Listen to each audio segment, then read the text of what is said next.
व्यसनमुक्तीसाठी महिलांनी पुढाकार घ्यावा. पोलीस उपनिरीक्षक अश्विन गजभिये यांचे आवाहन. व्यसनाधीनतेमुळे अनेक कुटुंबांचे संसार उद्ध्वस्त होत असून तरुण पिढीला व्यसनाच्या विळख्यातून बाहेर काढण्यासाठी महिलांनी पुढाकार घ्यावा असे आवाहन देवळी पोलीस ठाण्याचे पोलीस उपनिरीक्षक अश्विन गजभिये यांनी केले. गिरोली येथे महिला बचत गटाच्या जनजागृती सभेत ते बोलत होते. पोलीस अधीक्षकांच्या मार्गदर्शनाखाली 16 ऑगस्ट रोजी महिला बचत भवनात ही सभा आयोजित करण्यात आली. यावेळी पोलीस उपनिरीक्षक अश्विन गजभिये यांनी व्यसनमुक्ती, दारूबंदी, अंमली पदार्थांचे धोके, सायबर फसवणूक तसेच अल्पवयीन मुलींच्या सुरक्षेबाबत मार्गदर्शन केले. अनोळखी व्यक्तींचे फोन लिंक, OTP किंवा बँक खात्याची माहिती कोणालाही देऊ नये असेही त्यांनी सांगितले.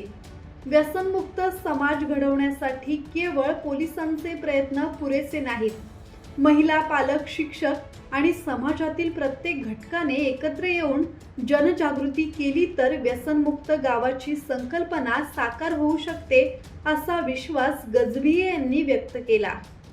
यावेळी प्रशासकीय अधिकारी तथा माजी सरपंच प्रतिभा ढगे, पोलीस पाटील स्मिता थूल, दारूबंदी अध्यक्ष संगीता कोवे, दारूबंदी समितीच्या सदस्यांसह महिला बचत गटांच्या महिला मोठ्या संख्येने उपस्थित होत्या. योगेश कांबळे, संवाद मराठी लाईव्ह, वर्धा.